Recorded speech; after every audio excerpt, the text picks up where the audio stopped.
Oh, I was closer than last week. Almost again. Welcome, friends, folks, enemies, men, women, children, people of Middle Earth, wizards, witches, muggles.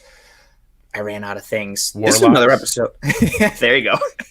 Welcome to another episode of Disguise Coverage. I am Anthony, your host here on Disguise Coverage. Once again, not alone on this episode. I've got regular friend of the show and who I'm sure everyone is familiar with by now, Greg Thompson of the Cover One Buffalo podcast, general likable know-it-all, and guy who likes long moonlit walks on the beach and is a Taurus, if I remember correctly. Yes, good snag. I like it. I dig That was my prep for this episode. I don't know anything about hey. Bills Chiefs stats, none of that kind of stuff.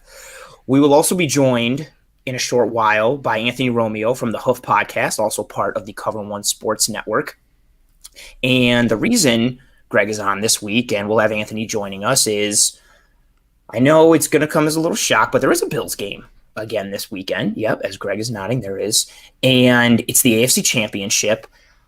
I'm still kind of riding high on just the overall aspect that the Buffalo Bills are one of the final four teams in the NFL, and all the talk that we had throughout the offseason and beginning of the season of, you know, we have to get through the Chiefs and the Bills have to get through the Chiefs and the Bills would probably meet the Chiefs. And here we are, where in the home stretch, Final Four, semifinals, championship week.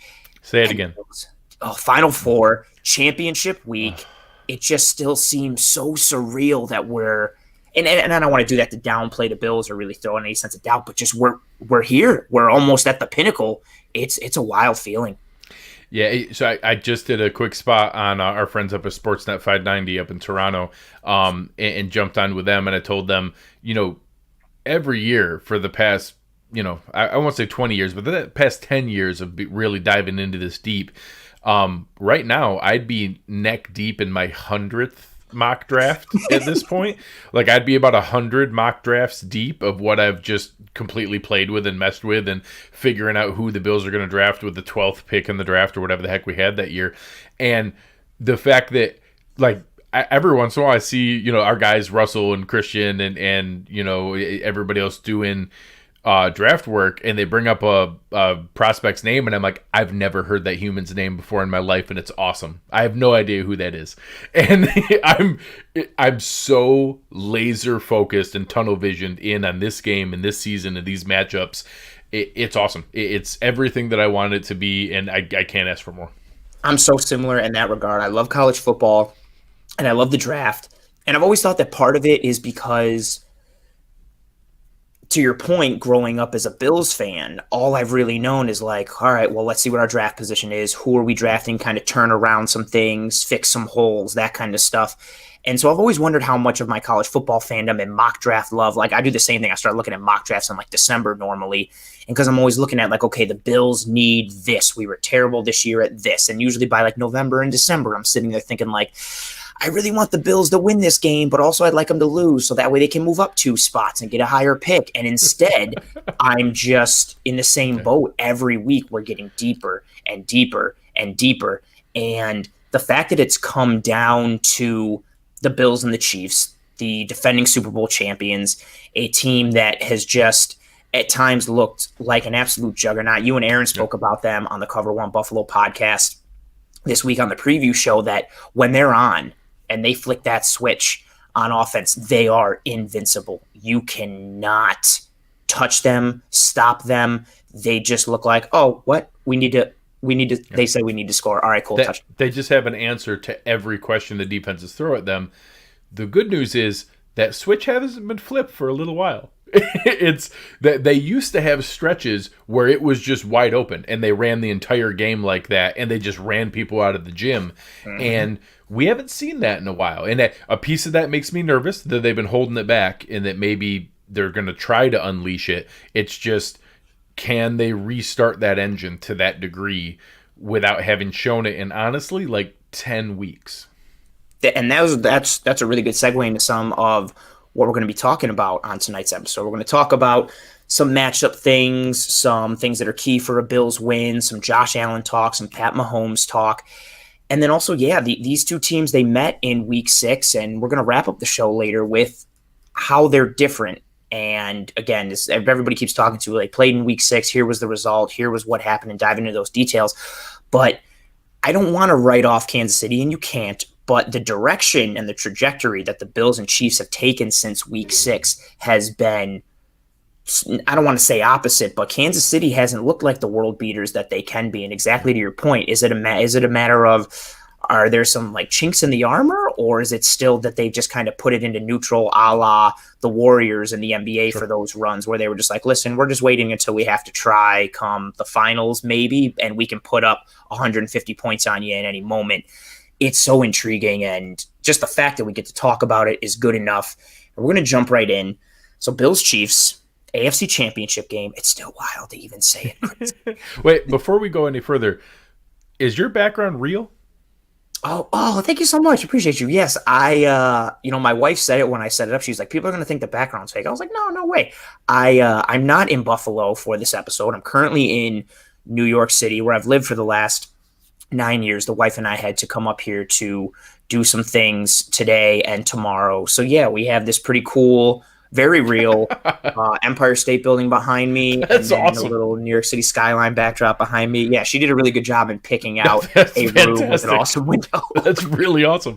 I appreciate the shout out. She will be extremely thrilled to know that you took such notice and then we're able to point it out. I meant to point it out, and then we started talking about the Bills and I completely forgot. So I appreciate you. That sentence you just said covers about half of my life the past month. Like, I meant to talk to you about that, but then we started talking about the Bills and I couldn't remember anything else. So sorry about that. Everything, yeah. So let's talk about that. Bills Chiefs. One more time. AFC Championship game, and within that game, there are matchups to watch, as there are matchups and everything. But playoff football is so much about matchups, both on a holistic level, two sides of the ball, but an individual player level. So, Greg, I'll let you start here. Your most important matchup to watch. It could be individual-based. It could be unit-based. You could have several. You could have one main one. What is your most important matchup to watch for the Bills Chiefs AFC Championship game? So it's going to be Leslie Frazier's ability to disguise pressure against Patrick Mahomes. I don't think the answer, obviously everyone's talking about his concussion. He's going to play. I don't think there's any likelihood. I don't want to dismiss it in the fact that I don't want to say concussions aren't serious. They very much are. It appears as though he's going to be cleared from that and that he is going to choose to play, and he's a grown man and he can choose to do that. His toe, I actually think, is moderately interesting in that they'll shoot him up with Toradol and everything that they normally do, but he may not be the same level of mobile that he's been. Mm-hmm. All the numbers show you do not blitz Patrick Mahomes. Mm-hmm. He is a surgeon against the blitz, and when you have guys who can get open as quickly as Tyreek Hill and Mecole Hardman can, that makes sense. Or matchup problems like Travis Kelce, who's open when he's not open. So the way around that is to steal a little bit of both. So I don't want to see a ton of crazy aggressive blitzes where you're sending 5, 6, 7 guys. What I do want to see is 6, 7 guys mugged up at the line of scrimmage that he doesn't know who's coming. And then he doesn't know which 4 of them are coming and which 3 are dropping back into coverage to still have 4 go and 7 come back. And if you time that right, and every once in a while it's only Mario Addison on that side, but on this side you have Ed Oliver, Jerry Hughes, and Taron Johnson coming off the corner, and you have an overload, it comes like a blitz because those blockers aren't ready for that. They're not ready to go the other way on the short side of the field where they can tell Mahomes is going to roll right into it, and they're bringing the overload to that side. Addison's just kind of playing safe on the other side to make sure nothing comes back that way. And now you've dropped 7 while bringing pressure that gets to him on that side. I want to see disguises like that. And not that I'm saying I want Harrison Phillips dropping back into coverage all day. That's not what I'm saying. Put him at safety. Those mixtures where they can disguise those pressures, disguise the coverages, not make it obvious what they're doing, where they're still running zone the majority of the time. They're going to run zone a heavy amount. They're still going to run base pressure, dropping 7 the majority of the time. That doesn't mean you can't bring pressure It just means it's not by blitzing. And what that also opens up is later in the game where you've now mugged up 7, brought 4, mugged up 7, brought 4, mugged up 7, brought 4, late in the game on a critical 3rd and 8. Now all of a sudden, oh crap, 6 guys are coming. I wasn't expecting that because you've been dropping people every single time. And now that double A gap blitz that you've just shown and dropped, shown and dropped, shown and dropped, and now they come and are at a direct straight line at him, then those blitzes hit where he can't cut you apart because they genuinely got lulled into that false sense of security. That's the key. I think that we can go shot for shot with their offense. If they're on their A-plus game and we're on our A-plus game, they're probably that much better. We need our defense to make a couple of those plays, steal a possession, and that's the matchup where I think it happens. I like that a lot, and I second that notion. I don't want to discredit the other side of the ball in the Bills offense versus the Chiefs defense. And I know despite the amount of points the Bills put up against the Colts, and I know Baltimore's defense is very good and they matched up well, and Marlon Humphrey had a tremendous game. The Bills offense hasn't looked tremendously efficient so far in the playoffs, and I don't want to just assume things, but I really think that the Bills offense can put up points on this Chiefs defense. I don't think the Chiefs are a good matchup for what the Bills do on the Chiefs end. I think the Bills match up well. They should be able to move the ball. They should be able to sustain drives and put points on the board. So I don't want to just brush over that, but I think that's more of a certainty. So I am also on that same side of the ball, the Bills defense versus the Chiefs offense. And I love your point about that blitz scheme and the overloads. It immediately called to mind, like, granted they blitzed more, but the Dick LeBeau Steelers defense, where they would just line up guys on the line and maybe they'd only rush 4 and they'd drop James Harrison or Lamar Woodley off the side into a zone and they'd only rush 4 and the line slid to the wrong side and you've got 2 guys coming fresh off the corner, running down on Joe Flacco and all those QBs from that time. It was such a good look. And I like that because it feeds into my overall thing with the most important matchup to watch, which is the Bills pass defense versus the Chiefs passing offense. Whether it's we're doing it on the back end, whether we're causing havoc up front, that is the matchup to watch. It was the focus and the change in philosophy that the Bills had the first time these teams played in Week 6. Granted, they're different where they are now, but we saw the Bills and the mindset there, which was do not get beat deep, do not give up the big chunk plays, do not get beat with the explosive plays. We're going to defend the pass at all costs, thinking that, the Chiefs will have to run the ball and we should be able to get him in the run. That did not work. Clyde Edwards-Helaire ran for 4,078 yards in that game. It was insane. And so how do we do against that passing offense again? Because, again, they can flip that switch at any point. And I know how much we blitzed Lamar, which, again, is why I love your point about disguising the blitzes. We love all things that are disguised on this show. We blitzed Lamar so much that you saw the numbers. It's the highest amount he's ever been blitzed in an individual game, the highest amount he's ever been blitzed by defensive backs. The pressure rate was, I believe, the 4th highest he's ever faced in his career. The Bills just were so aggressive and coming after him. And no disrespect to Lamar, but Patrick Mahomes is a better diagnoser of the defense pre-snap. Light years different. Light years. Pre-snap, as the snap is happening, post-snap, as he's running, as he's standing there, as his toe hurts, as he may or may not have a concussion, he's still processing at a tremendous rate. And with that arm talent, combined with the speed and the separation ability of the Chiefs offense, if you are not covering right or disguising the right thing, whether it's coverage, whether it's pressure, causing some kind of discrepancy in the day-to-day, play-to-play, snap-to-snap, read-to-read movement for Patrick Mahomes, he's going to sit back there and pick you apart, and that's a problem, obviously. It's going to be, people get frustrated with the game plan that, we lost, and they put up 240 yards rushing, so obviously it was a terrible game plan. And, Eric and Aaron and I have done a lot of research and looked at it, and I know we all feel pretty strongly it wasn't a terrible plan. Mm-hmm. The plan was not for Edwards-Helaire to run for that much, which is easy to say when they were taunting them with five-man boxes over and over again, that of course everyone's going to run when you literally only have 5 guys there to stop it, let alone a 6 or a 7-man box. So when they do that, you talk about then, okay, that's the game that Cam Lewis was playing for Taron Johnson. That's the game that AJ Klein was the worst game AJ Klein played. Like, that was the game afterwards that everyone wanted him cut. Trey White had just come back from his injury and been missing. Matt Milano missed that game. We were still rotating some weird stretches on the defensive line. Harrison Phillips was benched completely and healthy, and barely even playing. So all of those things, we are a far, far different team than we were in week 6, and now prepared for, if we now, just tempt them and dare them with 5-man boxes because Milano is shifted out a little bit, but now it's with this revamped defensive line who's playing really, really well. Taron Johnson, who fills and tackles better than most nickel corners, a healthy Matt Milano who can come back in more quickly than AJ Klein could.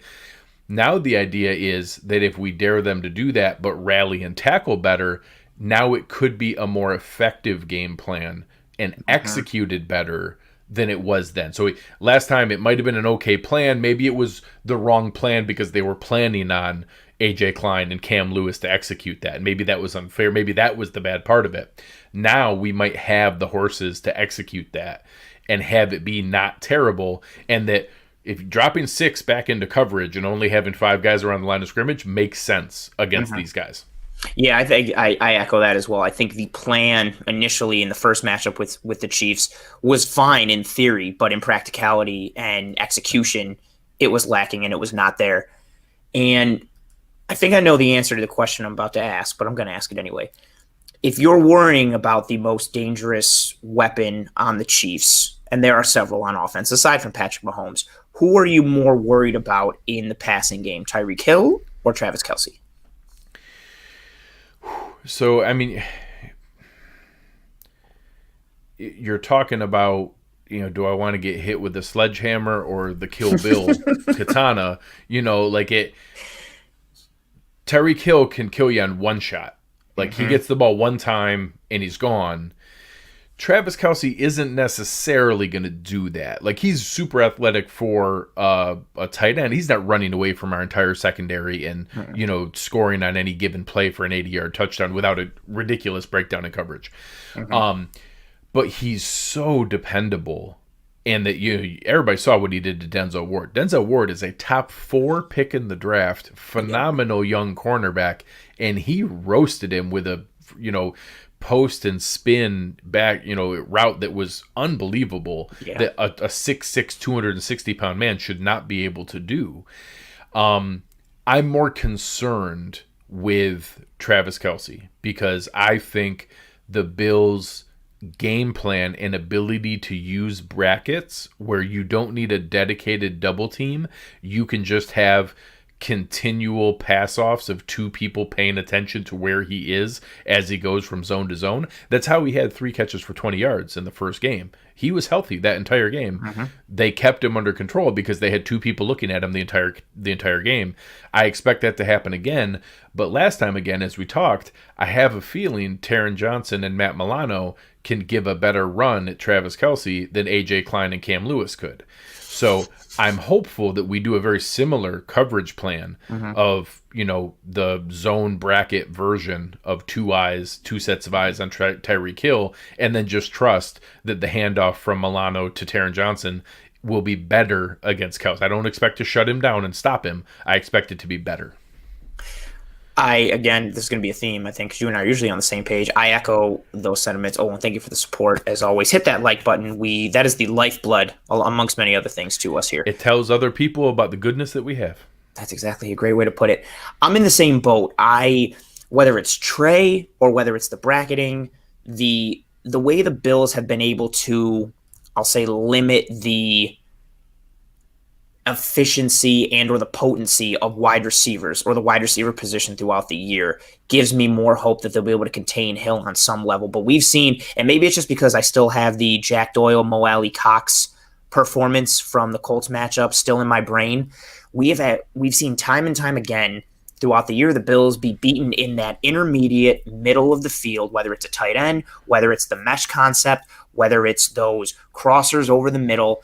and it's everything that Kelsey feeds on. Someone in the comments did a great job on it, said that Kelsey is the Mahomes version of what Cole Beasley is to Josh Allen. And it's very true. He can run those option routes. He can stretch, but he can stretch things even more, a little more vertical, a little more upfield. And when you combine it with his size and his ability to post up defenders and just use his big body, it worries me a bit to see what he can do. And I think, exactly to your point, the way the Bills have shown, especially this year, their ability to limit the damage that an individual star or stud receiver can do gives me more confidence that, okay, we should be able, knock on wood, I'm literally knocking on wood, we should be able to mitigate what Tyreek Hill can do and what Hardman and that crew can do, but what Kelsey can do, and where the Bills have been vulnerable on defense throughout the year. And granted, they've been better as Edmonds has gotten healthy and as Milano has come back and as Taron Johnson has rounded into form, but that gives me a little cause for concern. But I also was a little worried last week going into how Mark Andrews would do, and the Bills, for the most part, really limited him,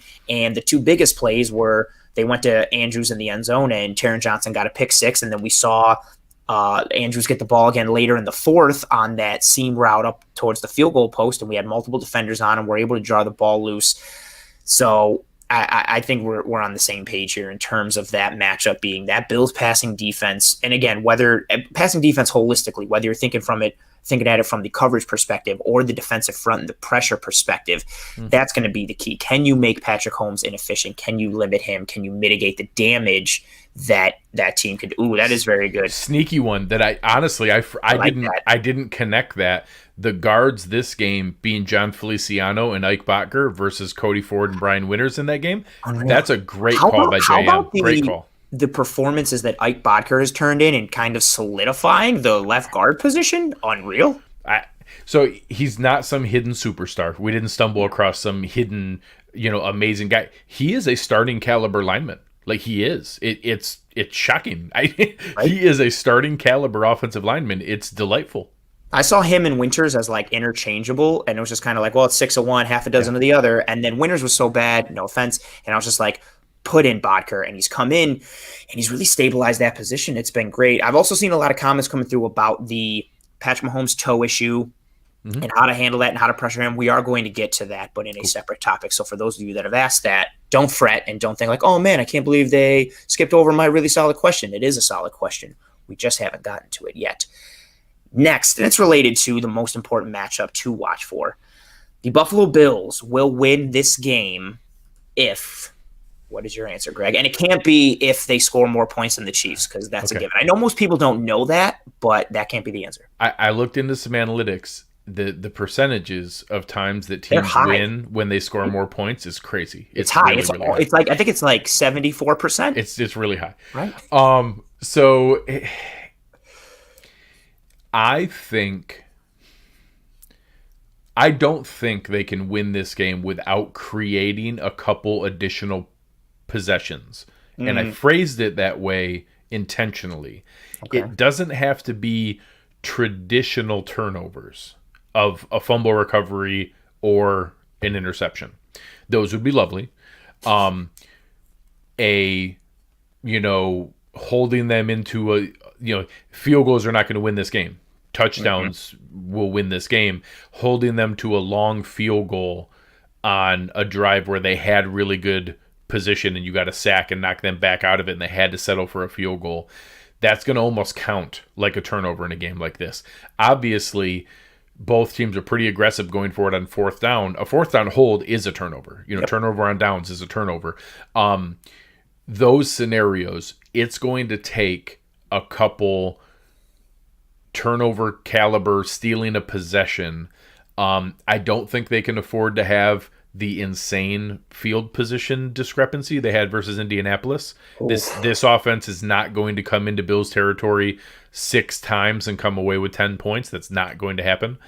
You cannot allow that. I would love to see close to the other direction of that. That'd be lovely. The Bills have a huge advantage in special teams. DVOA has this, the weighted DVOA has this at like the 28th special teams versus the number 2 special teams. That's a huge difference. So I think that the kickers are similar. Their place kicker is good. Their punter is not anything special. Their return game is hit or miss. Their coverage game is lacking. So our coverage game is good. Mecole Hardman is a very good returner. Our coverage game is better than theirs. We can contain him in theory. Their coverage game is poor, and there's a chance that Andre Roberts could rip one here and be able to set up a big field tilting return.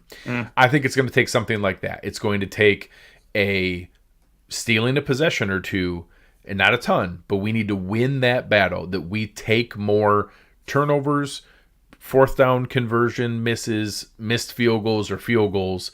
If we can win that battle, I think our offense is good enough that we will convert the touchdowns to win this game. We just need to make sure that we steal one or two of those possessions, because if we just try to go shot for shot with them, I'm nervous about not having any other advantage. Yeah, that's spot on. I'm worried in that regard with Kansas City as well. For as good as our offense is, and for as tremendous as Josh Allen has been, and Diggs, and again the whole offense, I don't want to get into a match where we're trying to go blow for blow with the Kansas City Chiefs, and it's just like, okay, let's see who can be the first team to 50. I don't want to get into that matchup with the Chiefs, and I'm on a similar page. I'm a fan of, as everyone would be, but winning that turnover battle, creating extra possessions, getting 7 when you have the opportunity to get 7 and not getting 3, doing the opposite to them, holding them to 3 or 0 when they could get 7, like we did to Baltimore. And those are very high on my list as well. My number one, other than making Patrick Mahomes inefficient, which is the number one, I think is the biggest focus for us as a whole, I want to see long, sustained drives from the Bills offense. Granted, touchdown is a touchdown. I'm fine if we go 3 plays, 70 yards, and score a touchdown. But we have shown the ability to have those drives this year, 8 plays, 80 yards, 5 minutes, 6 minutes, touchdown. 11 plays, 65 yards, 7 minutes, touchdown. If we can do 2 things, which is score touchdowns, but do it in a way that limits how many times Patrick Mahomes and the Chiefs can have the ball, I think that lends itself massively to a potential Bills win. It's the reason that so many people throughout the last couple of years have always said the Ravens were the biggest threat to the Chiefs because of their running offense being able to just grind the clock and get first downs and put up points. It was like, okay, well, a solid running game that chews up yardage and chews up time of possession is the opposite of what the Chiefs want and what high-powered offenses do. It's kind of been like a recipe for that. And the Bills have shown, not with their running game, but through their passing game at multiple points throughout this year, they've shown that they don't need the big chunk plays. They can go 5 yards, 8 yards, 4 yards, 9 yards, 6, and just keep death by 1,000 cuts up the field. In a perfect world, I'm loving to see that. In addition to your points as well, I think it's all interconnected. But if we can get those long drives that end in touchdowns, that's such a perfect world. And the Browns had some of them. They just couldn't capitalize with touchdowns. You had the Higgins fumble and then just not being able to capitalize on other drives. They had a recipe and a formula for it as well. But also to connect to your point, you can't miss. When you have the opportunity to do some damage, you cannot miss. If you've watched The Wire, Omar says it in season 1. Lesson learned, Bay. You come at the king, you best not miss. And when you have the opportunity to take a shot at the king and land a body blow or strike a vital organ, you have to. The Chiefs are that prototypical proverbial. Go ahead. What do you got? No, so that exact point is I'm really torn because I was frustrated with Josh Allen in this game. Not on the first deep pass that missed, but once we realized, hey, the win's going to be a factor here. It's going to be a problem to be able to go through. And, thank you, Stephen. Very generous. Appreciate you. Thank you so much. Once he saw that, there were 4 more times in that game, 3 of them on 3rd and manageable, that he went for a kill shot. Yep. And it's hypocritical of me to criticize this because I would have celebrated like crazy if he hit one of them. But when you see that, hey, the deep ball is going to be tough tonight because of the wind, and we're so good at 3rd manageable, and we converted the best rate of 3rd down conversions in the entire league, I don't feel like he can take those chances in this game unless he really feels like the play call is there. Several of those were into double coverage, into tight windows or it was going to take a really impressive play. It wasn't like one play he missed Stephon Diggs, who was wide open and toasted his guy, and that was just the wind took it, or he had too much juice on it, one or the other.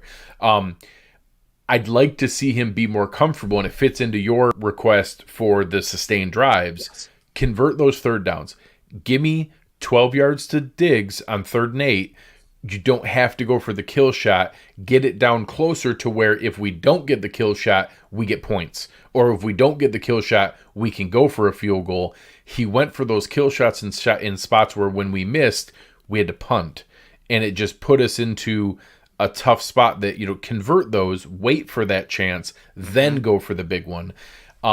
And, if he sees it and we have the right read and Daboll calls the right play, by all means, you take that shot. I don't mind the kill shot, but I hope he's a little bit more disciplined in this game. I think he wanted to end it because it felt right, or it felt good, not because it was necessarily the smartest decision to do.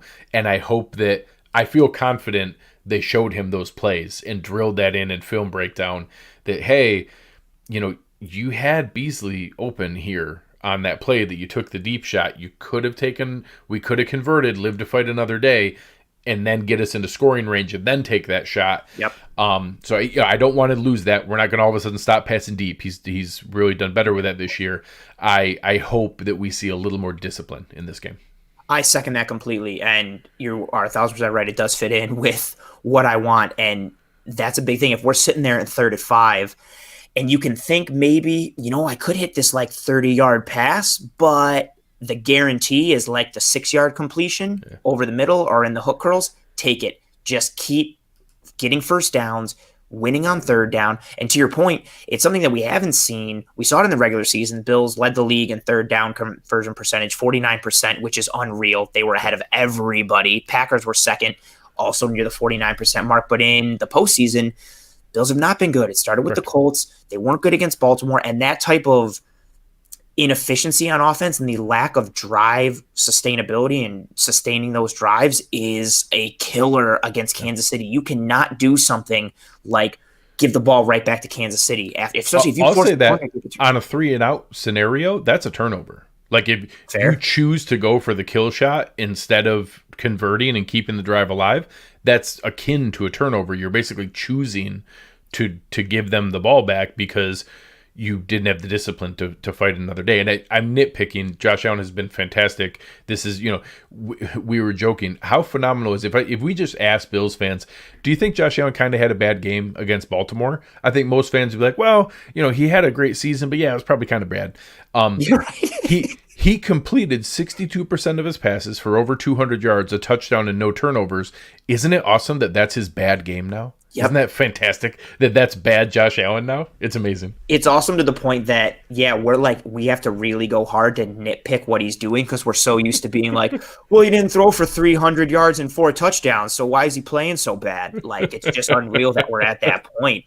And, that's all good. And the efficiency, I think that's what we're driving home. The efficiency, the drive management aspect on both sides of the ball, limiting what they can do, extending what we can do. And I'm glad that you mentioned Josh Allen.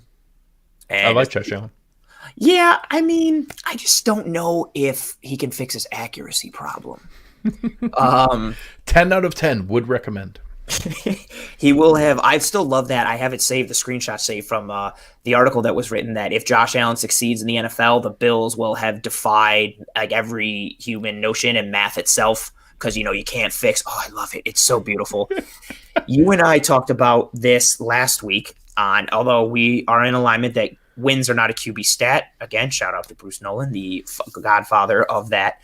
I am a huge proponent of it. This is a win for the Bills here is not a win for Josh Allen. That's not a thing. But we spoke about last week of if the Bills beat the Ravens, what that would do to Josh Allen's status and how he's viewed in the media and in the league. And as he continues to ascend into the upper echelon of quarterback tiers.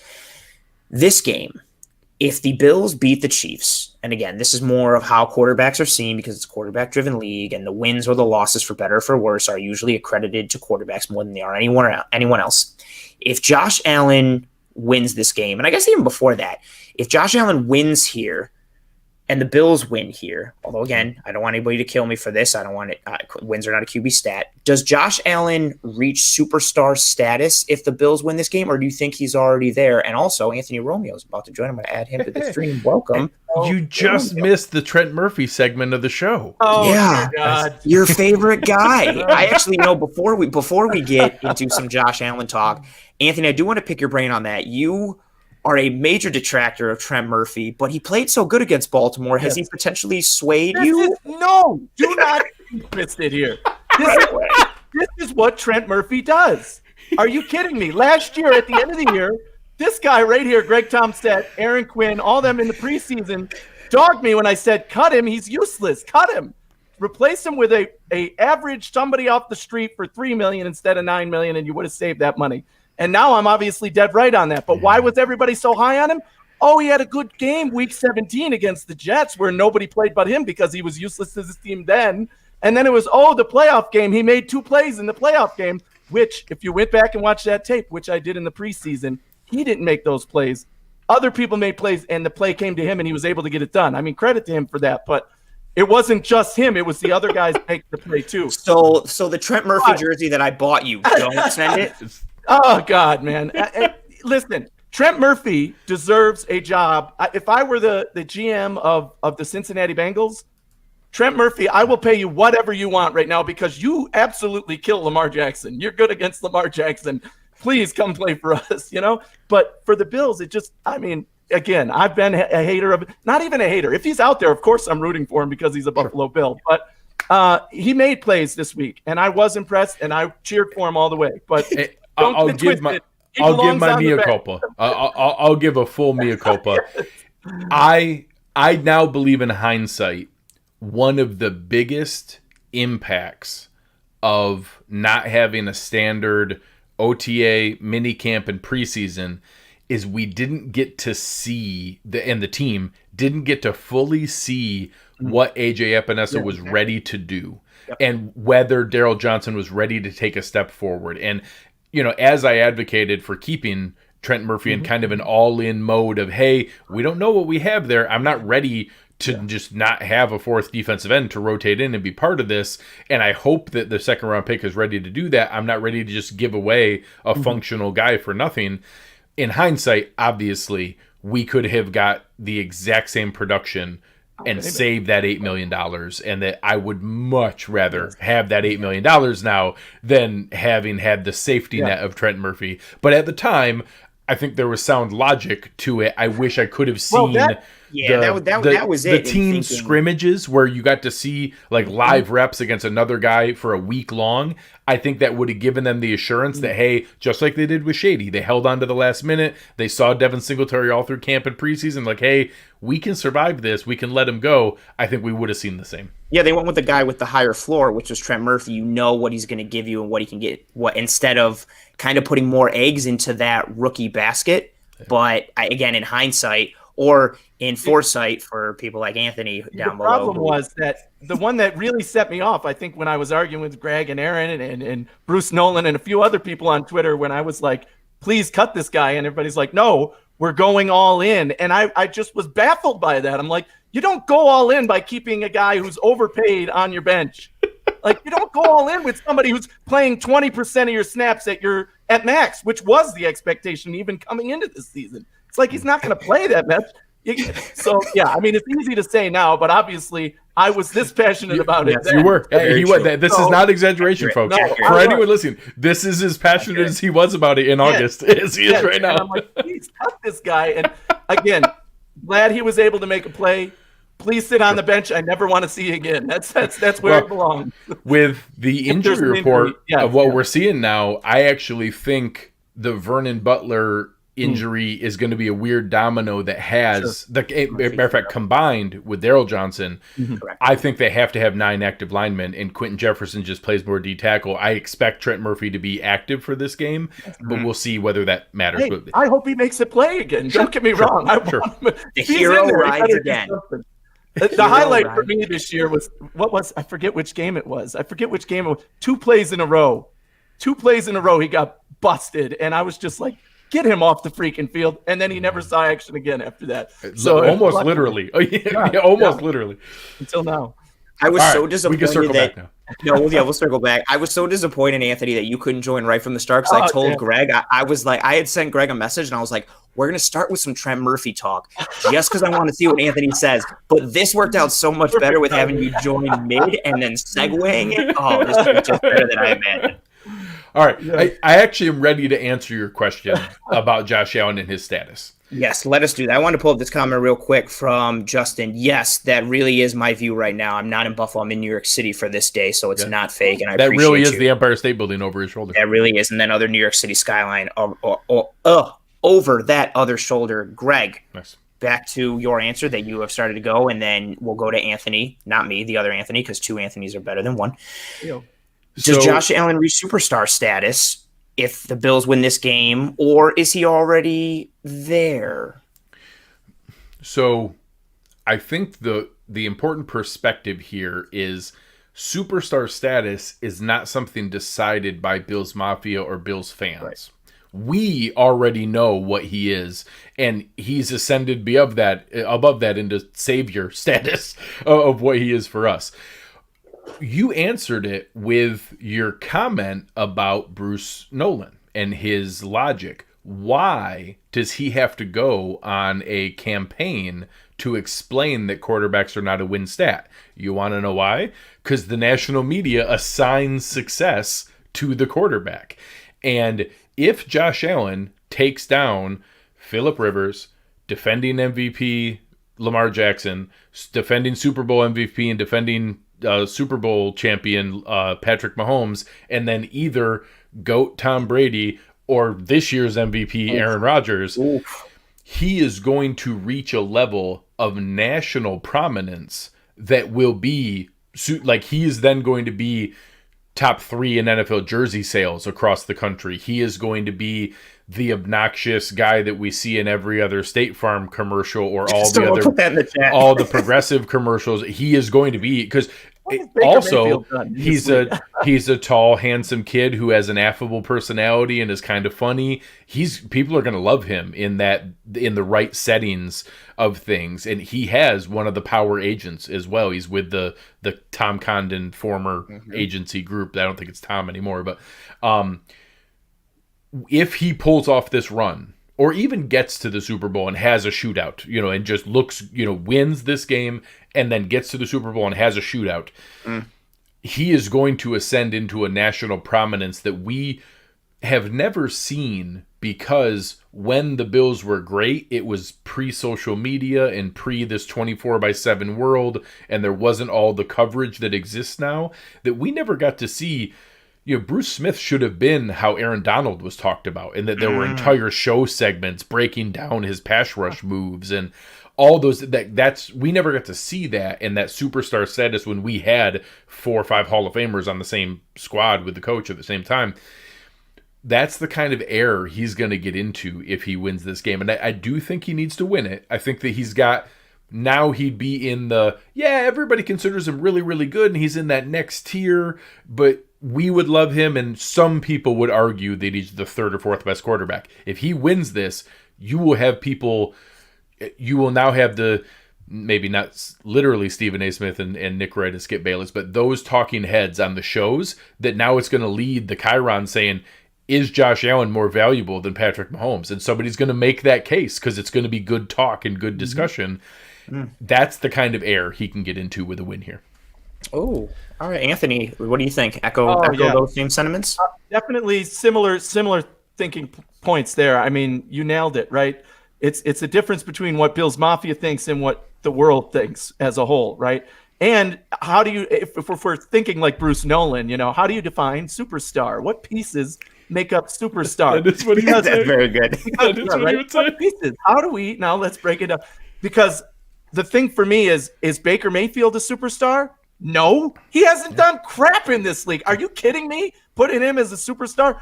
But the guy's in every commercial. The guy makes more money in ads than anybody in the NFL. Do you think because he was the first overall pick and he had one good rookie season, and then all of a sudden literally every football game I watch, I'm like, why is Baker in every commercial? Question for you right there. Do you think, and then continue your thought. I'm sorry to get you off, but I got a question. Do you think if you're going through the rest of the country, who do you think is more recognizable throughout the rest of the United States? Baker Mayfield or Josh Allen?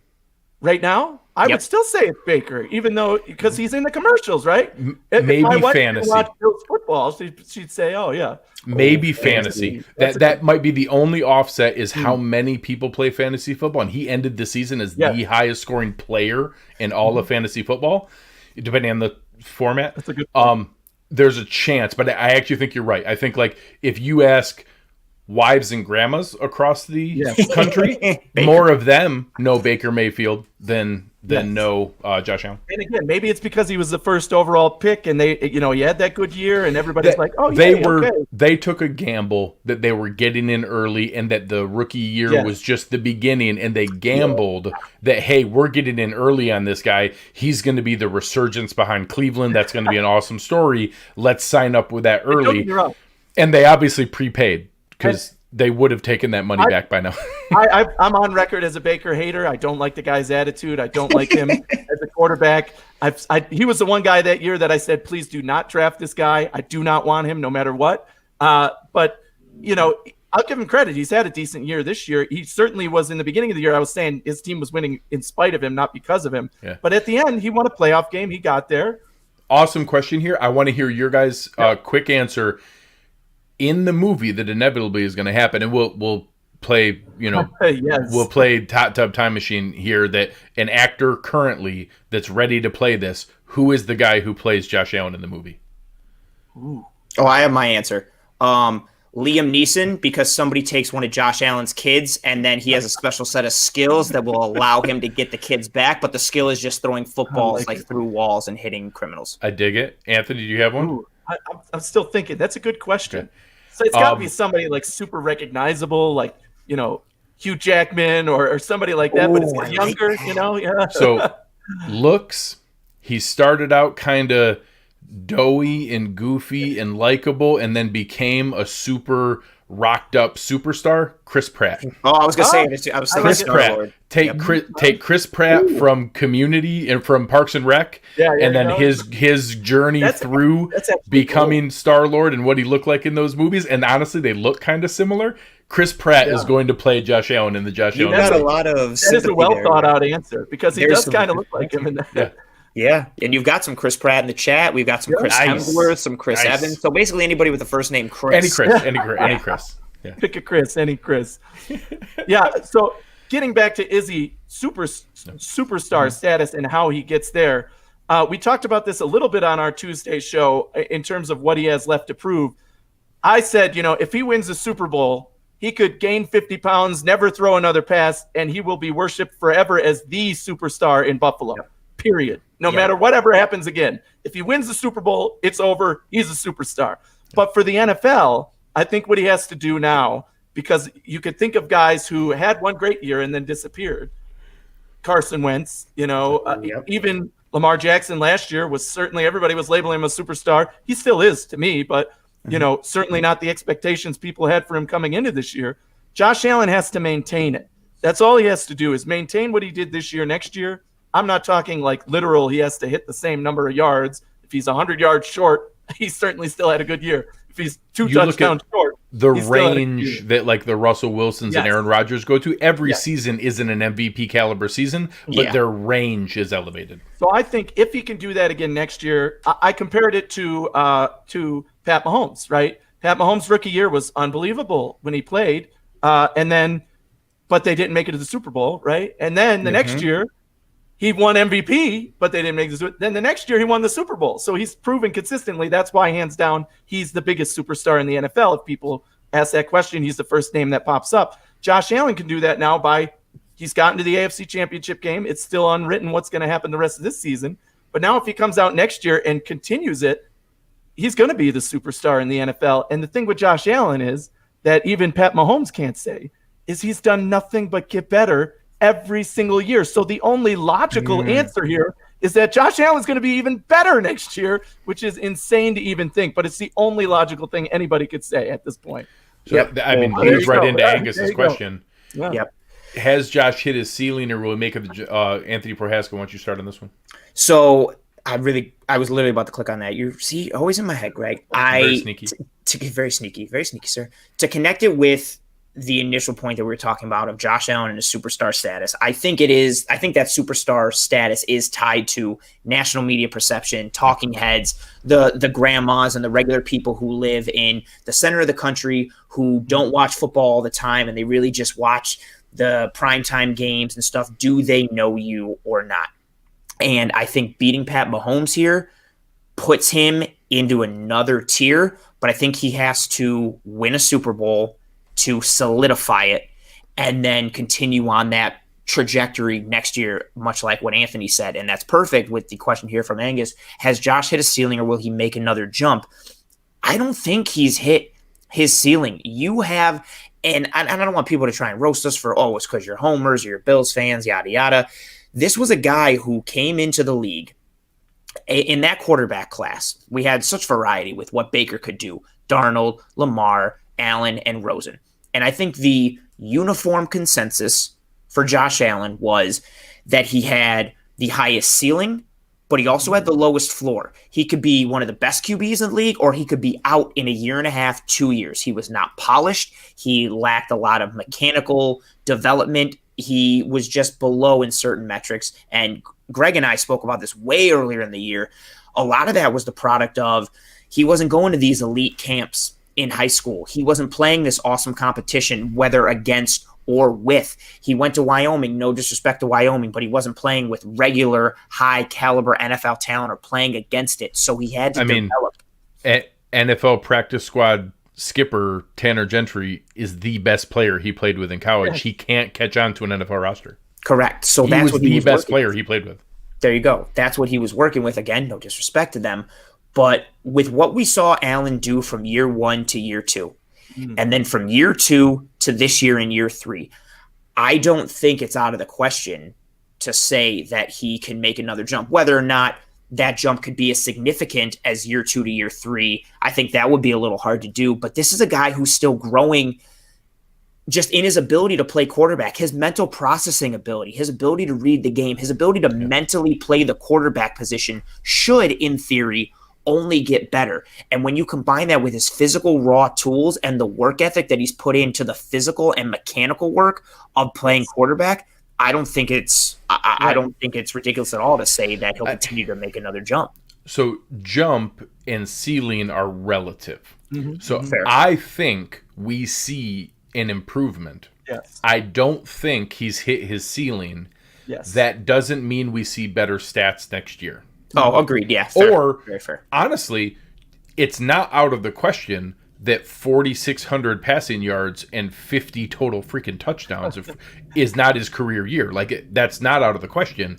You know, people have won the MVP with 4,238 touchdowns. Yeah. He can make an improvement and not have hit his ceiling yet, and it can be a trade-up. There's an opportunity cost where he's better and makes fewer mistakes and helps keep our passing game at the level it is, but opens up more good run calls and is able to make more good decisions that don't necessarily result in increased passing yardage or passing touchdowns, but he could be better. So I don't think it's all of a sudden that he hasn't hit a ceiling, he's going to improve, and we're saying that means 5,500 yards and 60 touchdowns.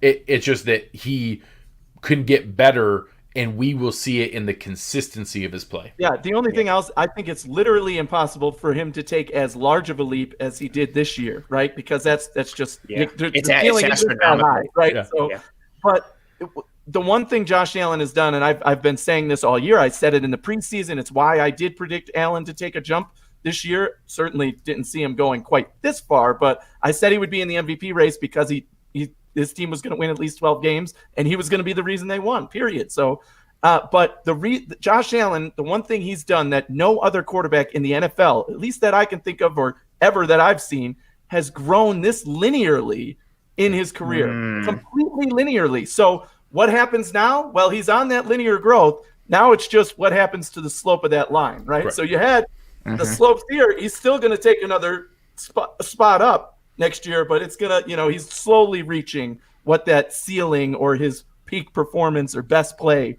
will be. So, yeah, I mean, he's done certainly better than any QB in history in my mind of getting better at every single aspect of the game.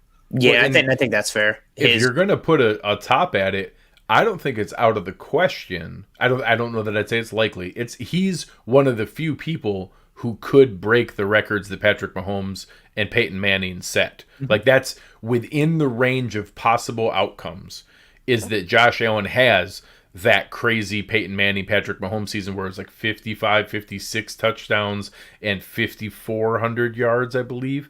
That is, obviously NFL record breaking is anybody's ceiling because only one or two humans have ever done it. He is one of the few people who that's in the possible range of outcomes.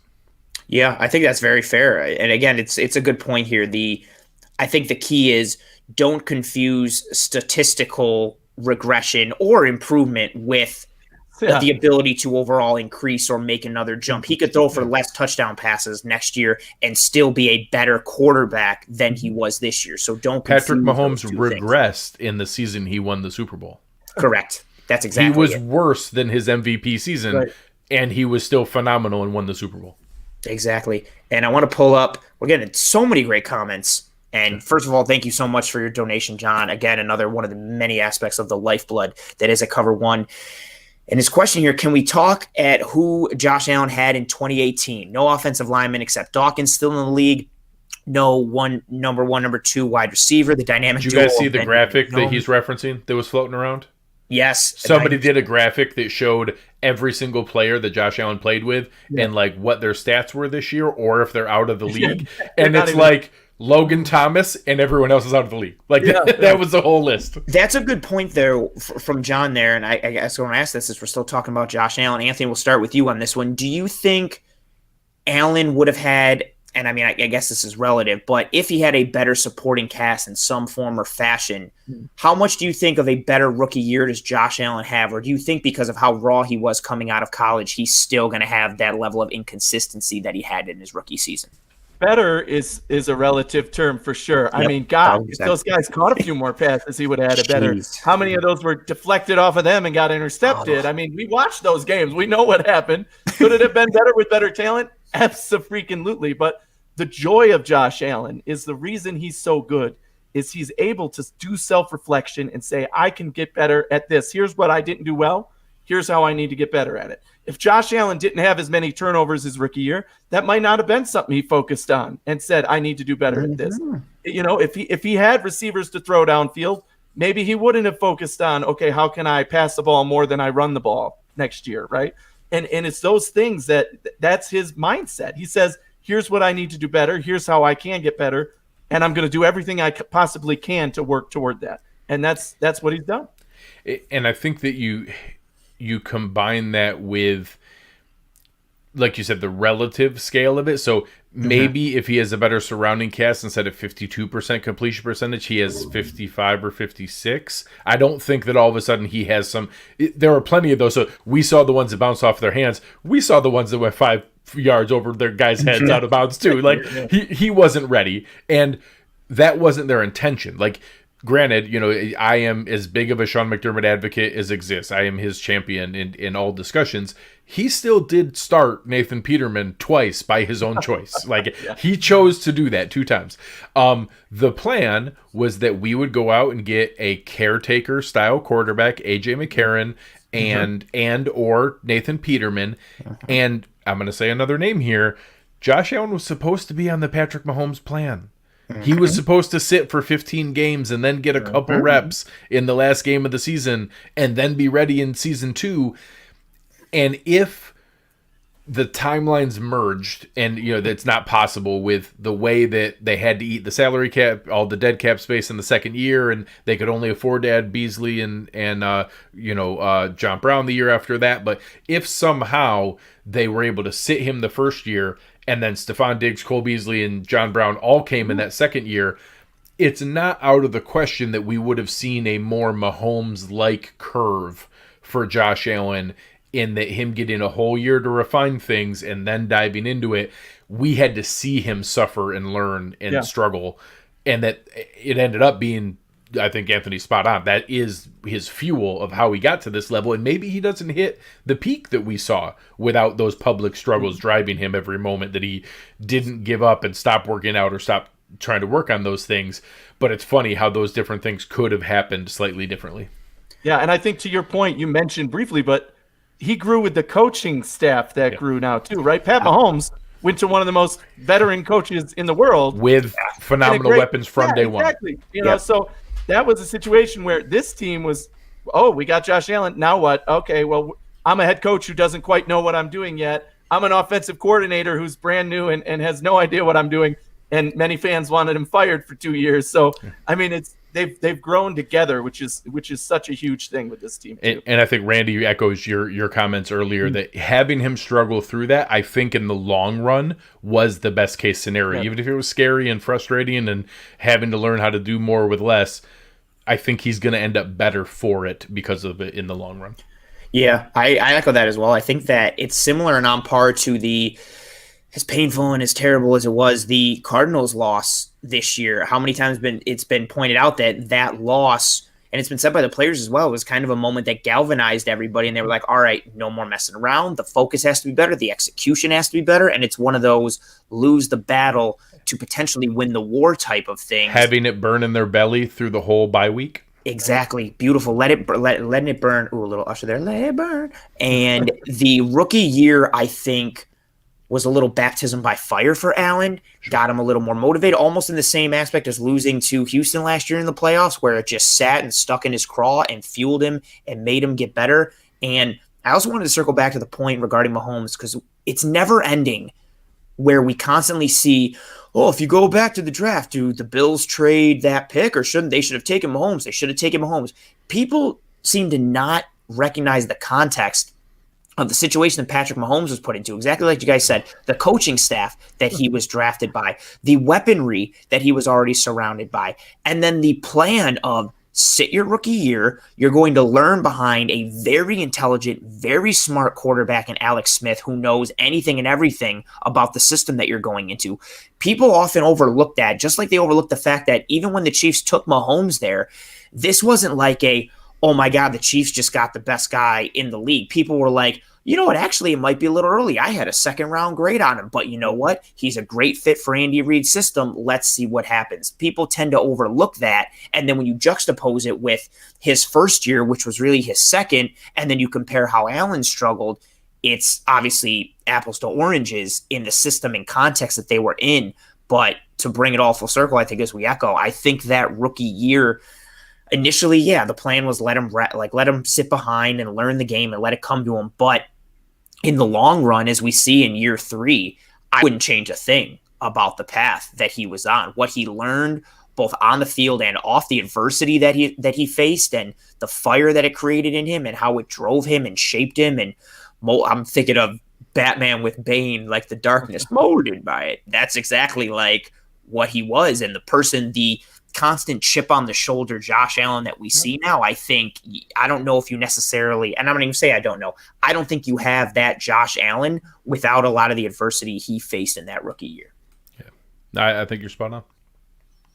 Oh man, that was an intense Josh Allen conversation. Yeah, I like that. And from one quarterback to another quarterback, obviously talking about Jake Fromm, he was on the injury report today for the Bills, so big deal. No, Patrick Mahomes, quarterback of the Chiefs, the health of Pat Mahomes. I think the concussion is a bit, I don't want to say overplayed, but he's going to play with that. I think the larger concern and the larger focus and effort is the toe injury that he suffered against Cleveland. And Greg, I want to start with you because we started talking about the Bills defense, Chiefs offense matchup in the beginning, and we got a lot of questions of how do you attack Patrick Mahomes in this game because of that toe? Do you blitz him from that right side and make him roll to the left and have to use that left toe? Do you think Frazier and McDermott maybe ratchet up a little more pressure and come after him early to test him and sort of establish some things? How does his overall health in that toe affect what the game plan and the overall flow of this game for you? Or do you think it's a non-issue? So Toradol's an amazing drug. I don't think he'll be able to feel anything from the kneecap down. I think that it's somewhat limiting. He has good pocket mobility. He's not a Josh or Kyler or Lamar level scrambler, but he picks up his share of frustrating 3rd and 5s with his legs. I think that that's lessened. I think it would be naive to think that he can't move because, again, there are some excellent pharmaceuticals that they can use to make sure that he isn't able to suffer from that pain. I think that means he's not going to be quite as nimble. He's not going to be quite as comfortable with the rollouts and things like that. But, you saw that sprint out that he had on the option play. He picked up that play with his legs on the run late in that game after being hobbled with the toe. So in the moment where he just needs to gut it out through adrenaline, he still has it. So now I would like to test that. Before you jumped on, we talked about some of the simulated pressures where 7 guys mugged up at the line of scrimmage. He doesn't know which 4 are coming. Right, that doesn't need to be a blitz. Yes. That doesn't necessarily need to be a blitz, but you can disguise who is coming and still drop 7. I hope that they use that as a weapon to test him. Don't let him roll to the open side of the field. Don't let him roll where he's comfortable with to his right. Make him roll left. Bring that, overloaded pressure from the right side. Yes. Sweep him back that way. I'd like them to test that early.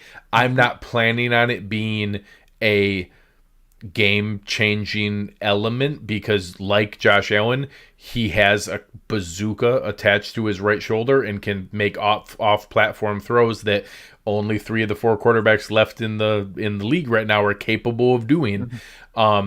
And he can still do those things. So I think he's maybe 95% of actual Patrick Mahomes, but 95% of actual Patrick Mahomes is still really freaking good. Yeah. Yeah. So this is a question that's been bugging me for a while now. Since that game when he got hurt, I was like, oh God, here we go. Because I want Pat Mahomes to be able to play in this game and play at his best. And what is his best? Well, I've seen a ton of Kansas City games this year just because of where I live, and that's what's on TV here, right? So all year long, I've been saying Pat Mahomes in the MVP conversation is ridiculous this year. And I don't care if it's only because of his name that he's even there and the fact that they're winning. The MVP of that team has been Travis Kelce to me. But the point on Mahomes is he hasn't looked the same this year to me. And I actually said before this postseason started, maybe he does have one of those injuries where they don't put him on the injury report, but then at the end of the season it comes out, oh, he had this, calf issue that was bothering him, and that's why he wasn't able to do quite what he did the past 2 years. And to Greg's point, he's Pat Mahomes. He's a superstar. He has all the talent. He's been able to win games. He's been able to get it done, and that's all they've needed to do. But now that he's hurt, I'm like, okay, I want to ask every Chiefs fan out there. I want to ask every Chiefs reporter out there. I want to ask every talking head out there before the kickoff, is Pat Mahomes 100% or no? Is Pat Mahomes' injury going to play a factor or no? Because you can't say no now, and then when the Buffalo Bills kick their ass. Oh, just wait. Just wait. His turf toe was clearly the reason that the Bills defense blitzed him 5 times and sacked him 5 times and got to the ground. Oh, his aching turf toe was the reason he threw 2 interceptions or something. Like, no, I'm not having that at all. Just wait. No, it's going to happen. I know, Oh, but it's to me, something has been off with him all year. It hasn't been off enough to where it's caused them to lose. Yeah. But his offseason is still 4,400 yards and 38 touchdowns. Still in the top 5 or 10 in the NFL, period, in the conversations. But again, I think if he's injured and it plays a factor, the Bills need to attack it regardless. If he's not as mobile because of the turf toe, even if it's numb, he's not going to be as mobile. I mean, they've just as Greg said, everything you said, I was applauding. We just talked about it on the podcast that we recorded for tomorrow too. That attacking that right side, disguising those coverages, lining up everybody, and then seeing who falls back. I mean, that's going to be so key to just confusing Mahomes at the line. And that's not easy to do. The guy can still be confused and then complete a pass to Tyreek Hill or Travis Kelce and drive down the field. But it might be the difference in this game in terms of how many times we're able to stop Mahomes versus how many times that defense is able to stop our offense. So I like our odds. Greg and I hit on that earlier, Anthony, almost in that same regard, and talking about like how to limit Mahomes and trying to disguise pressures and coverages to do whatever you can to confuse him post snap, pre snap, anything and everything, because he is such a good processor of the game and that ability to play quarterback mentally in addition to his physical ability. And as far as the health, I'm on that same boat. I got no problem coming out and blitzing him right out of the gate. I want to test the toe. I want to test the mobility. I do think, Greg, your point is really good. People forget about the running that he was doing in the back half of the Cleveland game before the neck injury / choke out / whatever it was that knocked him out of that game, which looks to be more nerve related and neck related than anything else. But yeah, test that toe. Let's see how mobile he actually is. I don't think he's 100. I don't think, again, to echo the sentiments of us here, I don't think he's 50%. And it's going to be the thing that is, you're going to be seeing him like, oh, he's unable to do this specific thing. But to Anthony's point, I do think it will be something that if the Chiefs lose, it's like, well, I mean, he wasn't healthy. You can clearly see that he blew his nose on the sideline and his toe looked like it hurt when he did it. So, I'm telling you, I can already hear the announcers and everybody being like, oh, well, Pat Mahomes clearly isn't 100% in this game. It's like, Josh Allen played that first Kansas City game with a separated shoulder. Yeah, awesome point. I was going to get to that. Nobody talks about that with the injury. The Bills got beat. Bills got beat by the Chiefs. The reason they lost was not because Josh Allen was playing with the shoulder sling and shoulder harness on, but he did. And that was a factor of it. It's just we don't use it as an excuse. That's not why they lost. Mm-hmm. It is something to monitor, though, and anything that I think limits him does help the Bills' case, but I also think we're all in pretty good alignment here. I want full bore Pat Mahomes. I want to beat the Chiefs at 100%. I don't want anyone giving us I don't want any caveat to any Bills victory for anything. I don't want any but to anything for how long we've waited and what we want and what we need and what we deserve as Bills fans and how much we love this team and how good it is. I don't want any caveats in any way, shape, or form, and you will 1,000% get that from regular talking heads, Chiefs supporters. Well, yeah, buddy, I mean, like Mahomes' toe, like, so no, I do not want that. I don't think any of us do. And we started to highlight some of the things as we start to wrap this up and wind down and go to our last segment here. The differences in these two teams since they last played in week 6. They did play in week 6. The Chiefs won that game. But since that game, the Chiefs have not been the world beaters that they are, to Anthony's point, necessarily made out to be. So we've seen the Chiefs, as we wind down the season, they beat the Panthers by 2 points. And again, you still have to win. Winning close games and winning when you're not at your best is still a thing that good football teams do. Absolutely. But they beat the Panthers by 2 points. They beat the Raiders by 4. They beat the Bucks by 3. They beat the Broncos by 6 in a game that the Broncos very easily could have won. Yep. They let Miami hang around for a long time in a game that Patrick Mahomes was made to be very inefficient in the early stages of that game. But again, that game can also point to the fact that he was made to be inefficient and then all of a sudden rattled off a whole bunch of points. A good team would have been up by Kansas City 27-10 at halftime in that game. Yeah. Fair enough. But Miami, that Tua time, not so good there. The Chiefs then beat the Saints by 3, then beat the Atlanta Falcons on basically the last possession of the game and won that game by 3 to end the end of the year. And Anthony, I want to lead with you because you have been a very large proponent of the Chiefs being overhyped this year, Patrick Mahomes being overhyped. And we mentioned some of their win differentials and point differentials as they've gone down the year. What are your thoughts in the trajectory of both the Bills and the Chiefs in getting to this point since they last met each other in week 6 of this year? I honestly think there's more differences than there are similarities. Almost nothing is the same from week 6 till now. And to your point, good teams win, period. Good teams win, period. And they found a way to win despite playing terribly. I was watching that Broncos game. I was watching that Falcons game because they were on here again. Yep. And the whole time I'm like, God, just do one thing right and you beat them. Like, come on. You literally are trying to lose this game. The Chiefs didn't win it. The other team lost it, basically. But the Chiefs found a way to win. Good teams win. And to Steve's point there, Matt Milano, I again, tooting my own horn here. Since way long ago, since last year, I've said extend Matt Milano. When Matt Milano's in there, defense good. When Matt Milano not in there, defense bad. Period. You don't have to be any kind of rocket scientist, football knowledgeable person to know this. When Matt Milano is on this Buffalo Bills defense, I've said it many times over and over again, like, come on. It's that simple. I don't know if he's a morale boost to those guys. I don't know if it's just simply that him being there playing his position allows other people to focus more on their position, and they do it better. But literally every single guy on that defense, top to bottom, is better when Matt Milano's out there. And it starts 12-0. Linebacker wins. Was injured in that hurt. Trey White was injured in that game. It was just such an ugly Cam game. Lewis was playing for a bench, Taron Johnson. And I'll go one step further. One of the things we talked about, again, we just recorded the podcast for tomorrow, so check it out, but I'll tell you a little hint ahead of time. One of the things we talked about that was asked was, if the Bills approached this game with the same game plan as they did in the Week 6 game, would they win? And my answer was a hands-down absolute yes. No question about it. Why? Because Josh Allen's healthy. Our offense is better. Josh Allen, as we said, had played with a separated shoulder in that game. What our defense, Matt Milano's out there. All these guys are out there. So not only is our defense going to hold them better, our offense is going to score more. And they beat us. But I mean, that alone, that combination alone, yes, absolutely. Let them run for 300 yards this game. They're not going to win, period. I don't think they'll win if that happens. I think our offense is more efficient and will score and hold them and stop them. So if you can stop, I mean, I guess we didn't stop Kelsey last time. He had 2 touchdowns, but but we stopped Tyreek Hill. He certainly didn't have a huge game against us. 3 we for stopped 20. the wide receiver core completely, pretty much. So, yeah, I think if you do that in this game, it's a win because our defense is that much healthier and means that much more to this team right now. So you had a couple other pieces. JM in the chat brought up our starting guards in that game were Cody Ford and Brian Winters. Yeah, now we have John Feliciano and Ike Bacher.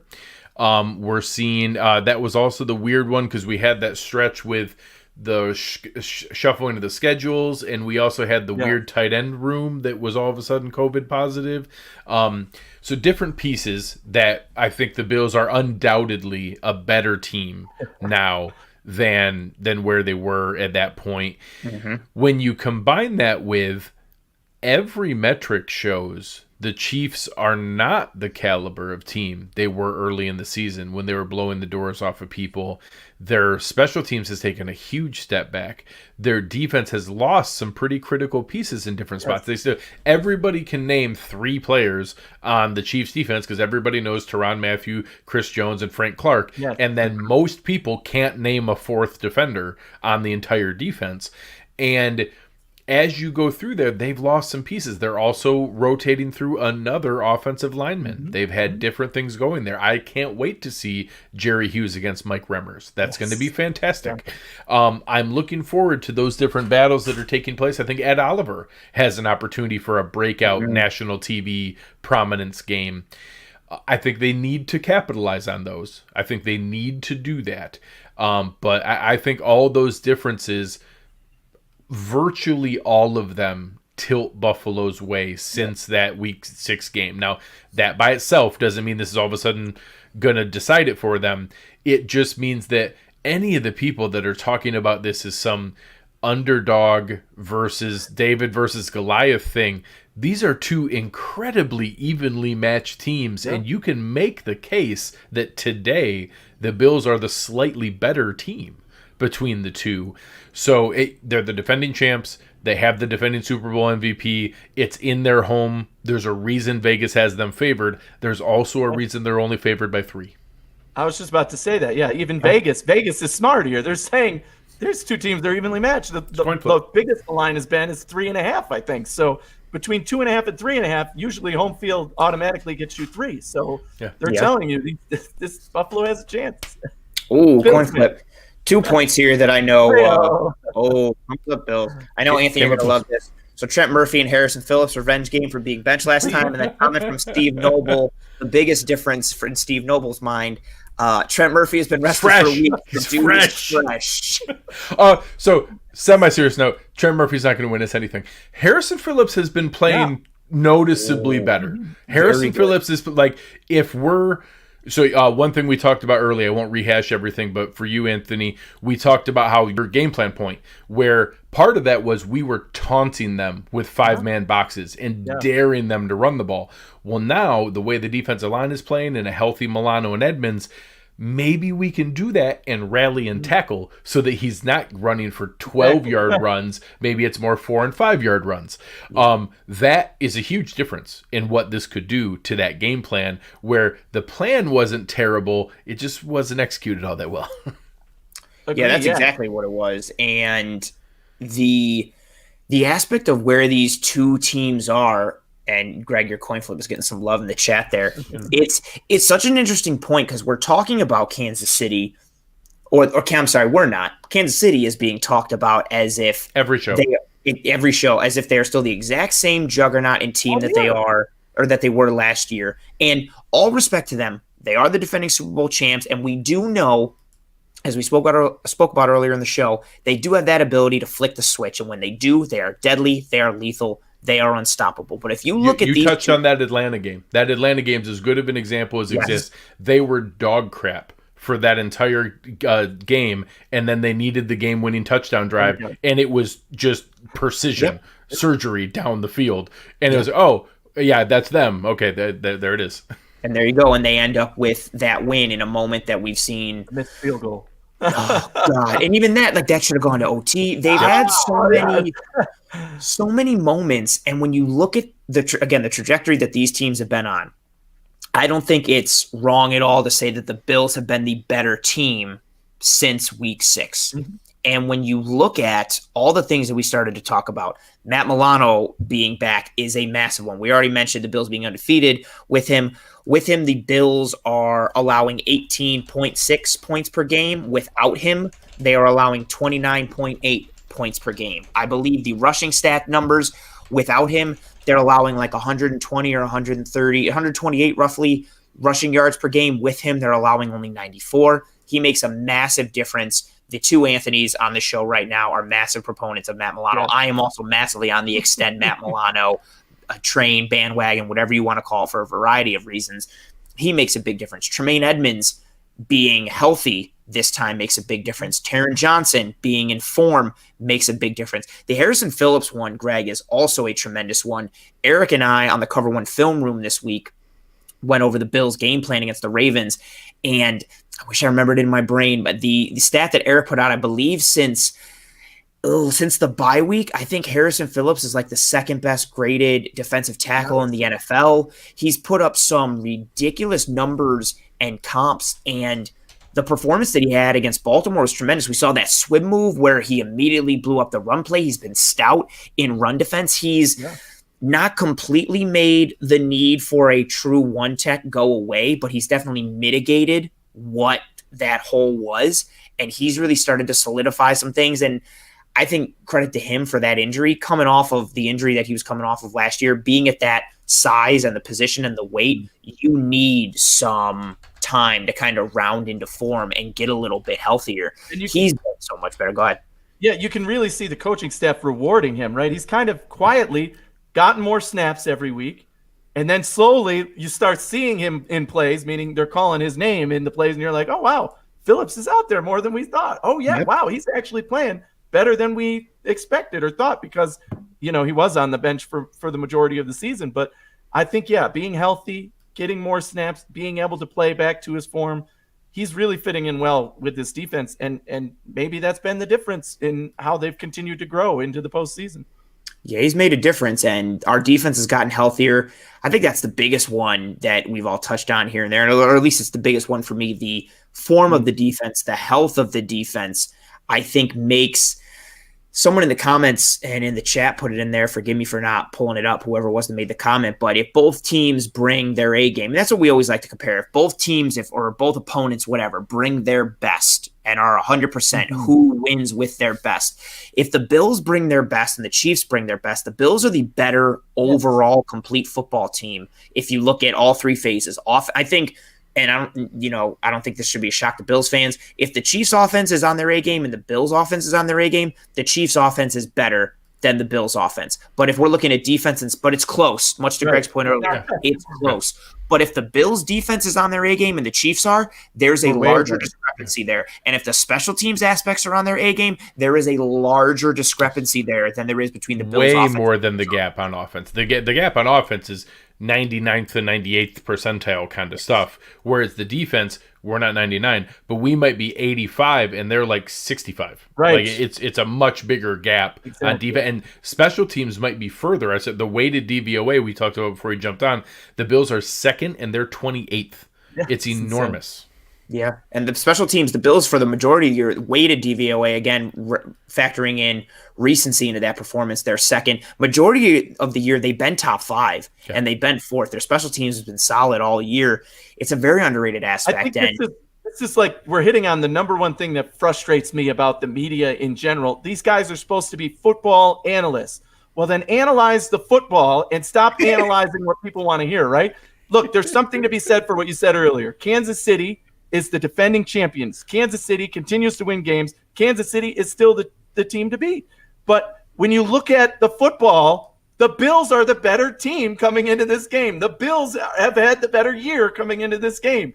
It's just blows my mind that you still hear all these talking heads say, oh, the Bills have no chance, or oh, Kansas City's got to do this, that, and Kansas City's moving on. And it's just like, well, talk about the football. Talk about the fact that the Bills don't have a hole on defense. There's no weakness to this Bills defense. We're good at everything. We have strengths, but we certainly don't have like, oh, that's the glaring weakness of this team. Whereas Kansas City, like Greg said, they've got 3 names and then that's it. They've got stars, but then that's it. There's their holes. Front 7 is 2 players and a bunch of below average players. Their linebacking core, like I don't even know. Their secondary is decent. Their secondary is decent. Their front 7, besides Chris Jones and Frank Clark, is poor. Yeah. No. Greg, you had an awesome point on the Cover One Buffalo podcast last night that if AJ Klein was a Chief, he's probably an every down starter for the Chiefs. Oh, yes. That's not an exaggeration. Like they would be thankful to have AJ Klein. And let's get to this one last question here from M. Bishop, and thank you for the donation. Tremendously appreciative. What represents the Bills' best, quote unquote, from their running game, the closeout versus Pittsburgh? Greg, we'll start with you on this one. What do you think is the best running performance we've seen from the Bills' running game this year? I forgot what running the ball is like. I know, right? Because we just come out and throw it like 1,000 times. Yeah, so I will say the way that they put their foot on the throat at the end of the game in Pittsburgh was what I cared about. I don't want to be a running team. I don't want to be a balanced team. I want the fact that when we run the ball, it's effective. Yeah. I don't care if that's 8 times or 12 times or 16 times in a game. I care that when we run the ball, it's effective, and that the time that you need to run the ball effectively is when the other team knows you're going to run and you're trying to just sink them down into the earth and end the game.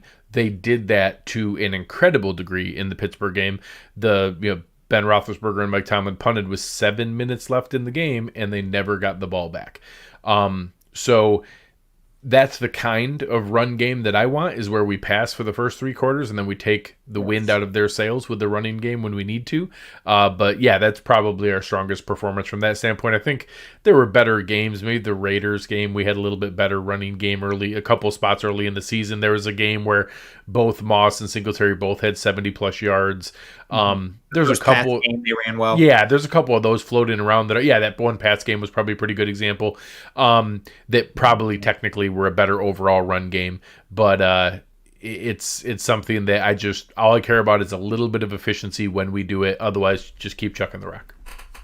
Yeah, I agree almost 100% with everything you absolutely said. The most efficient run game the Bills have is ignoring the run game. And I don't mean not running the ball.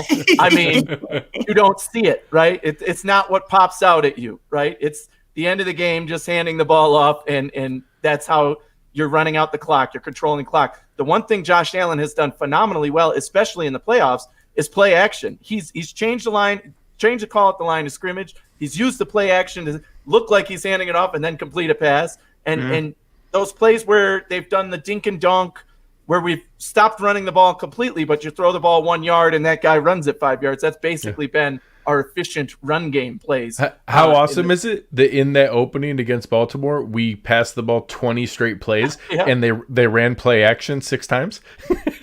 Like, isn't that fantastic? That you can still still get a play action fake when you literally have not run the ball once the entire game. That's what I mean, because they know Josh Allen is very efficient at if they leave it open, he's going to say, all right, I'm just going to run right up the middle then, But again, yeah, he's been able to use it, even though because the other team's probably thinking, all right, they've passed the ball 15 times, they've got to run it here. Yeah. Nope, Yeah. play action, somebody's open. Running the ball when we need to has been just like the key. I don't think we need to. I prefer balance, but at the end of the day, I prefer just scoring points more than anything. So if you want to throw the ball 1,000 times and only run it 3 times, all I care about is being effective in those 3 times that you run the ball. And then to answer the question that sparked this whole conversation, yeah, I think that Pittsburgh game, just because to the point, Pittsburgh knew we were going to try and run out the clock, and it didn't matter. Couldn't stop it. Yeah, exactly. And when someone knows what you're going to do but still can't stop it, that's true mastery and ownership of what you're doing. So that Pittsburgh performance has been the key. And if we look at the running game in this game against the Chiefs, I think they're vulnerable during the pass. And if we can run when we need to, I think that is more important than just having balance or having a 60-40 split or 80-20 or whatever you want to throw out there. Just being able to run the ball when we need to. If it's 3rd and 2 or 3rd and 1, run the ball for a first down. That's good enough for me. And it also helps in that play action aspect, which the Bills are good with. But run the ball when you need to. Lean on the passing game. Dance with the girl that brought you, which is Josh Allen and that aerial attack on offense. And it should serve us well. And as we start to wind down now, as I throw up the toodles, you guys, I love that banner. I love that phrase. Toodles. This is championship week. It's crazy that the Bills are here. It's awesome. It's exciting. And Anthony, I think to your point here, got to give props to Kansas City. I threw up the Ric Flair graphic on Twitter for this episode, and ironically, I wanted to tie it in now. I just realized that I didn't mean for this, but one of the Ric Flair quotes, to be the man, you got to beat the man. Be the man, you got to beat the man. And I love it. And the Chiefs are the man right now, no matter how sluggish they may look and how many holes or vulnerabilities we think they have. And the Bills still have theirs as well. At the end of the day, no matter how hot any other team is cooking, it's still the Chiefs' yard and it's still the Chiefs' league. And we have to go into their house this weekend and take it from them. But just the fact that we're here is such a fun thing to even be talking about. We're in the Final Four. It's championship week. And we have the opportunity to beat the Kansas City Chiefs. And, championship caliber. Love that comment. I don't know if you guys talked about it at the beginning. I know you were thinking about bringing it up, but just the emotion of this game, right? The 2 playoff games that we had so far could not be more different for me. The first one was, we need to win this game. It's stressful. It came down to bad call at the end. And I mean, it could not have been more anxiety and pressure and, oh my God, we need to win this. And I literally fell to my knees and teared up. And it was just an awesome emotional experience. The second game was like, hell yeah, we did this. Hell yeah, we're good enough to be here. Hell yeah, this feels damn good. This is where the Bills belong. This is what we're going to expect moving forward. And now it feels the same way. Like the Kansas City Chiefs don't scare us right now. We aren't saying, oh, well, we had a good year and the Chiefs are really good. We're just happy to be here. Yeah, exactly. No, we're ready, man. We're playing top notch. We have arrived and we have a legitimate chance to make the Super Bowl. And that's the best part. Yeah. Yeah, and it's I had commented earlier, I'm uncomfortable with how comfortable I am. Yeah, I don't like how confident. Like, this doesn't feel right, how confident I feel in this game going on the road against the defending champs, against Patrick Mahomes and Travis Kelce and Tyreek Hill. And I shouldn't feel good about this, but I do. And I've done the homework. I've reviewed the film. I've looked at all the analytics. I've looked at the matchups. I've looked at the breakdowns. The Bills have a shot at this game. The Bills can very easily win this game. I think this is a straight up 50-50 kind of matchup, counting it on the road and in their stadium. The Bills have a very real shot to win this game, and every Bills fan should feel really good going into this game. This is not David versus Goliath. This is a heavyweight showdown for the championship. The 2 best teams are here because we're the number 1 and number 2 seed, because we've been the best 2 teams all year, and we are on their level, and we're ready to show it. That's the most encouraging thing. We are playing the defending Super Bowl champs, the best team in the NFL, and we deserve to be in this game. And the fact that if the Chiefs win this game, I will be heartbroken. I will be distraught. I won't be surprised because I know the Chiefs are a good team. But the fact that we're going into this game just with even some semblance of confidence, let alone the amount that we have, the fact that we can even sit and talk of, well, we're really great at this. Here's the chess match, and be able to have those conversations and know that it's not ridiculous and know that it's built in logic and reasoning and analytics and sound football analysis. That's such an awesome thing. And Ultimate Warrior versus Hulk Hogan. I love that. There's a non-zero chance that this is round one of a decade-long Kelly versus Marino, Manning versus Brady, big-time showdown that this is going to be this could be one of 5 or 6 playoff matchups over the next decade that come down to these two guys and these two teams. And that's awesome to think that we might be on that level going forward, and we're up waiting for that kind of fanhood over this run. That's awesome to think about. That's a great comp, because right now Hogan is a little bit hobbled, and the Ultimate Warrior is shaking the ropes, baby, because he's coming at you. He's ready. Awesome. This is awesome. for all those wrestling people out there. This very well could be WrestleMania 6, and the Bills are the Ultimate Warrior, and the Chiefs are Hogan, and we got the Intercontinental title, and Hogan's got the main belt, and we'll see what can happen. Oh, what you gonna do when Bills Mafia runs wild on you? There's so many possibilities in this for this game, these playoffs, the future, so many things. I want to thank you guys before I even thank the people. Well, no, let's thank the people first. You guys are less important than the people. I want to thank everybody for riding with us on this episode. The chat was awesome. The engagement, the donations, the likes, everything. So tremendous. We appreciate every single ounce of it. And whether you were watching this live or watching it later, listening on a podcasting platform, audio only on YouTube, anything like that, whatever. Thank you so much for your support. It means everything to us. Thank you guys so much, and the fans. And then by extension, Greg, Anthony, thank you guys so much for coming on. This was awesome. It's exciting. It's fun. And Anthony, we'll start with you. What if you got any closing thoughts? And then tell the good people here where they can find you and what you do. And also let the people know that's a suit, not pajamas. You want a man in Yeah. So I do have the sweatshirt other than the button-up shirt today because I had some tattoo work done on my arm and it's still a little sore. But it's definitely the full suit, and you usually see me in the full suit. So my final thoughts on this: the Bills are going to win this game. We have to accept that as Bills fans. We're good enough to win this game. My expectation is that we win this game and we do it in a good fashion. It's not going to be some fluke that we win it. It's because we play better than they do. So be prepared. We're going to win it. What happens on the other side is going to dictate what happens for the next 2 weeks, but we won't get into that here. You can find me always on the Hoof Podcast, the Hoof Live on Tuesday nights, right here on YouTube, on the Cover One Network, of course. And then the recorded podcast, which I've talked about a couple times already, that drops on Friday. We recorded it tonight. So check that out tomorrow. It's got all our preview for the game, all our usual segments and things.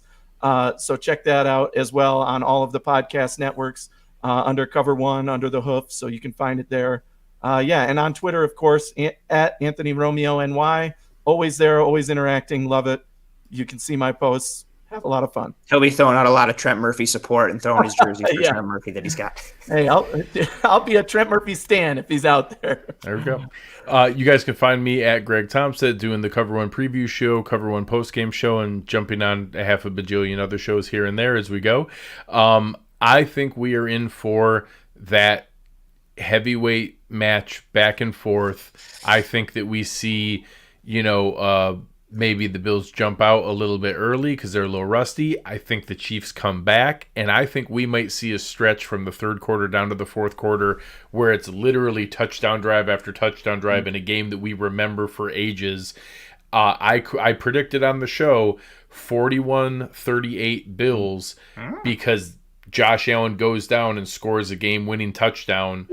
45 seconds left to Stephon Diggs. We're down 34-38, and he needs to score that game-winning touchdown. and that he hits it with 30 seconds, 45 seconds left, and that it's a game we remember for the rest of our There enough lives. heart medication in the world for Bills Mafia if that happens. I got so hype right now. I am my so God. excited just off of that, like the visual and the aspects of it. Oh man, that Incredible. would be a Forever. beautiful We're going thing. to remember this game forever. It's something special. This game has the potential for something tremendous long term for both of these teams, especially for the Bills. We've waited so long for this moment. As we've said throughout this year, enjoy this moment. It's a really great week. It's a really great time. Soak it all in. Enjoy every single moment of it. And again, thank you to Greg. Thank you to Anthony for joining on. I, of course, am your regular host here on Disguise Coverage. My name is Anthony as well. Find me on Twitter at pro__ant. That's pro, 2 underscores, ANT. Find Disguise Coverage anywhere and everywhere you find podcasting content. Like, subscribe to that. Like and subscribe to Cover One and the Hoof podcast that Anthony is part of the tripod for, the Cover One Buffalo podcast with Greg and Aaron. We got you covered from A to Z every day of the week at Cover One. In my opinion, and I'm probably a little biased, we are the best when it comes to Bills coverage and Bills content creation and analysis and breakdowns and all those things. Thank you again to everyone who joined us on this episode, whether live, later, whatever. Thank you to Greg. Thank you to Anthony. Ooh, it's a big week. Get excited, but stay calm. We got an awesome game coming. Go Bills, and we will see you guys next week. Go Bills.